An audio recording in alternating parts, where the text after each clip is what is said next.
Welcome back, movie lovers. I'm Josh. I'm Chris. And with our powers combined, we are Garner Brothers Movie Lovers.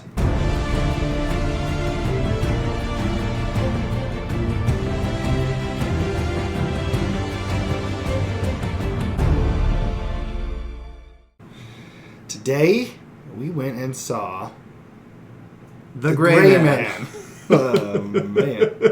Which is a espionage thriller directed by the Russo brothers. A man who's given an opportunity from the CIA to be the best hitman ever in the whole wide world. But he was in prison beforehand, and this is his way out. The film is directed by Joe and Anthony Russo, who, of course, are famous for all of their MCU films, Captain America films, and the last two Avenger films.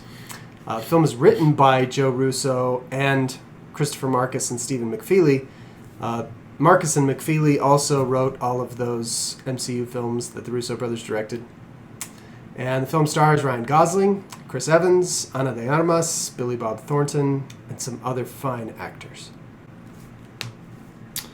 Yeah. And if you like big old words streaking across the screen, hurting your neck to read them, boy, This is the movie for you. In for a treat.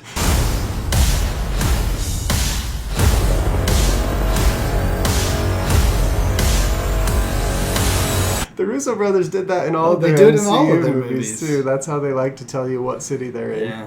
Yeah. If it's on the big screen, it's kind of like, Prague. Speaking of which, I think the Russo brothers forgot that they're not directing an MCU movie in this one. There are some miraculous stunts that happen in this movie. The action in Captain America Winter Soldier is awesome. But it works because your main character is a super soldier who can basically do anything. And once the audience has already bought into that, man, you can have incredible action scenes. This movie has just as incredible action scenes, only your main character is not a super soldier. He's supposed to be a regular guy. And sometimes he seems like a super soldier. Yeah. I would say it's not quite as egregious as Captain America, falling from the top of a building or whatever. Yeah. And like, it's nothing to that level, but there is some stuff that happens in this movie where you think, wow, that was hard to believe. Yeah, this is a gripe that you can level at almost every spy movie. All of the action in this movie is super gripping and really good. There's really just a couple moments that are a bit unbelievable. Yeah. The Russo brothers do a really good job of kind of planting a seed earlier in the film and then bringing it back later at a perfect moment. Setup and payoff. Yep. It's something we were missing from the last couple movies we saw. Yeah, and they do it a lot in this movie. I think if you want to watch a spy thriller, this will check some boxes for you. It's fine. It's a spy thriller. It's competently directed and written and acted. The action scenes are good. It just feels a little bit like a Netflix movie, which is sad because this is apparently the most money Netflix has ever spent on a movie. It's a $200 million film, and it feels more like a straight-to-streaming film. We saw it in theaters. I don't think that's necessary. Just watch it for free on Netflix, and yeah, it'll be good for a night, and then you can move on. Which is a little disappointing to me. I was hoping for more from this. Me too. The Russo brothers MCU films are the best ones. I mean, there's a couple others directed by other people that I think are really great, but their MCU films are just so good.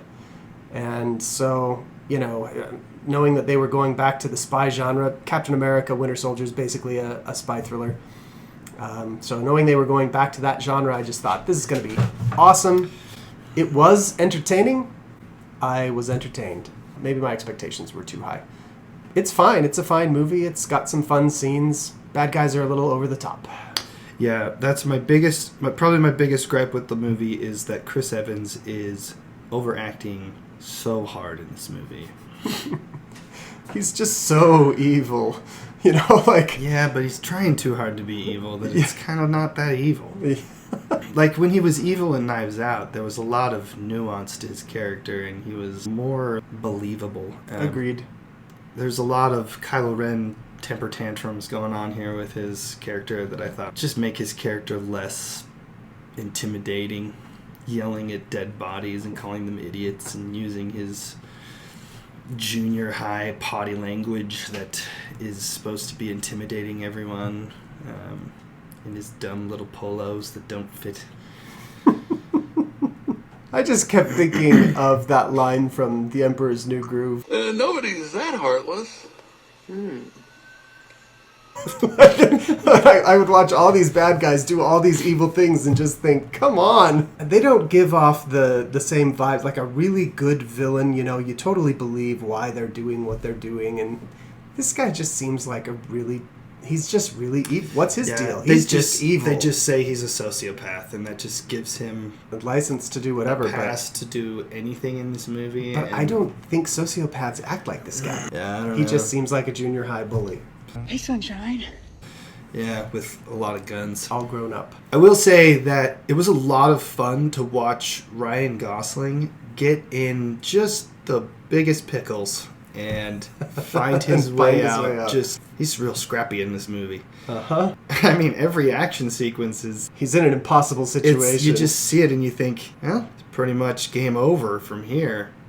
But it gets out, and it's like, they did it in a way that I was like, yeah, that makes sense. He did it. That was awesome. Yep. And they did that like 3 times in this movie. Yep.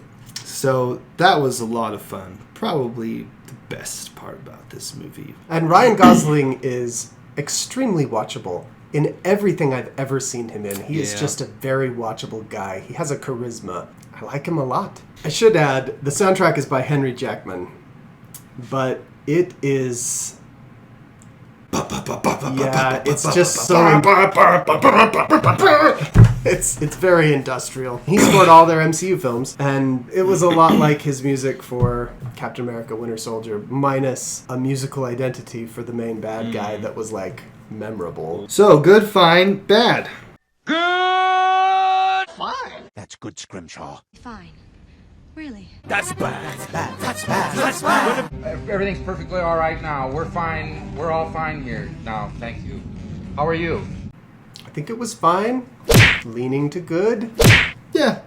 Could be good, depending on your mood. I don't know. Me too. I don't know if we have anything else to say about this movie. That's all I have to say about that. Chris Evans calls Ryan Gosling Ken doll in this movie. He does. And Ryan Gosling's playing Ken in the Barbie film coming up. Yep. So, I guess that's our outro. We'll just close with that every single time. In the movie Gray Man, Chris Evans calls Ryan Gosling a Ken doll. See you next time. Good night and good luck.